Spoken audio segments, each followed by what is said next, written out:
दोस्तों, आज हम बात करने वाले हैं भारतीय वायुसेना यानी आईएएफ के उस बड़े बदलाव की जिसने एक नए युग की शुरुआत कर दी है।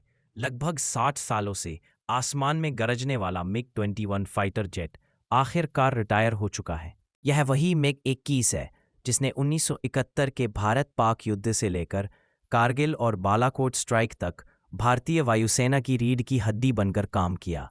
लेकिन अब समय बदल चुका है। आईएएफ की रणनीति अब पूरी तरह से नए जमाने के अत्याधुनिक फाइटर जेट्स पर केंद्रित है, जैसे कि राफेल, तेजस और आने वाले समय में सुखोई फाइटर 70। इन विमानों के साथ साथ भारत अब स्टील्थ टेक्नोलॉजी, ड्रोन वॉरफेयर और आर्टिफिशियल इंटेलिजेंस आधारित रक्षा रणनीति की ओर बढ़ रहा है। तो चलिए जानते हैं कैसे हुआ मिग-21 का विदाई समारोह, कैसा रहा इसका गौरवशाली सफर और कैसे भारतीय वायुसेना भविष्य की चुनौतियों का सामना करने के लिए खुद को तैयार कर रही है। मिग-21 को 1963 में सोवियत संघ से भारत ने खरीदा था। इसे फ्लाइंग कॉफिन भी कहा गया, लेकिन इसके बावजूद यह भारतीय वायुसेना का सबसे ज्यादा इस्तेमाल किया जाने वाला फाइटर जेट रहा। मिग-21 का डिजाइन बहुत ही साधारण था, लेकिन यह बेहद तेज गति से उड़ान भर सकता था। इसकी टॉप स्पीड 2200 किलोमीटर प्रति घंटा थी। ये भारत का पहला सुपरसोनिक जेट बना। मिग-21 पाकिस्तान के खिलाफ 1971 की लड़ाई में महत्वपूर्ण भूमिका निभाई। इस युद्ध में मिग-21 पाकिस्तान के कई F-104 स्टार फाइटर और सैबर जेट्स को मार गिराया। कारगिल की चोटियों पर बमबारी करने और सपोर्ट मिशन में भी मिग-21 का उपयोग हुआ। पाकिस्तान के खिलाफ हुई बालाकोट स्ट्राइक में भी मिग-21 बाइसन ने अपनी क्षमता साबित की। विंग कमांडर अभिनंदन वर्धमान ने मिग-21 बाइसन से पाकिस्तानी F-16 को गिराकर इतिहास रच दिया। पिछले 60 वर्षों में 400 से ज्यादा मिग-21 विमान दुर्घटनाग्रस्त हुए। 200 से ज्यादा पायलट शहीद हुए। इसकी तकनीक पुरानी हो चुकी थी और पायलटों की जान के लिए खतरा बन गई थी।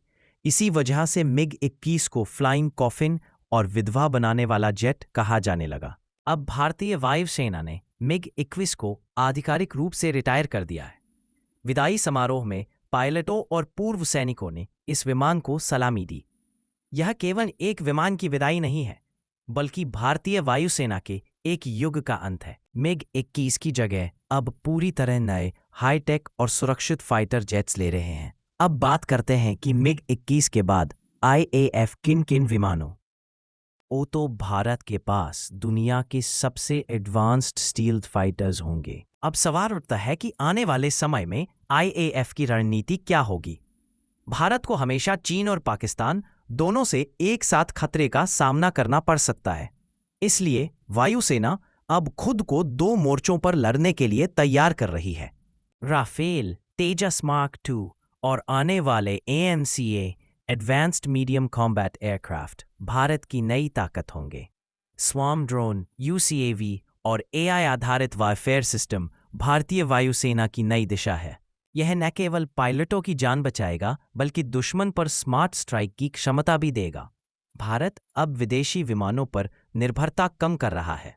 तेजस, AMCA और ड्रोन प्रोजेक्ट्स आत्मनिर्भर भारत की ओर बड़ा कदम है। पाकिस्तान के पास अभी सिर्फ JF-17 और F-16 जैसी सीमित क्षमता है। भारतीय राफेल और सुखोई 30 MKI उससे कहीं आगे है। चीन के पास J-20 जैसे स्टेल्थ फाइटर हैं। भारत इस गैप को AMCA और सुखोई 57 जैसे प्रोजेक्ट से भरना चाहता है। दोस्तों, मिग-21 की विदाई एक भावनात्मक पल था। यह विमान दशकों तक भारत की सुरक्षा का कवच बना रहा, लेकिन अब समय है नए युग में कदम रखने का। राफेल, तेजस, सुखोई और आने वाले AMCA जैसे विमानों के साथ भारतीय वायुसेना अब 21वीं सदी की सबसे बड़ी चुनौतियों से निपटने के लिए पूरी तरह तैयार है। भारत का लक्ष्य है एक ऐसी एयरफोर्स बनाना जो न केवल अपने पड़ोसियों बल्कि दुनिया की किसी भी बड़ी ताकत को जवाब देने में सक्षम हो। दोस्तों, वीडियो अगर पसंद आई हो तो सब्सक्राइब जरूर करें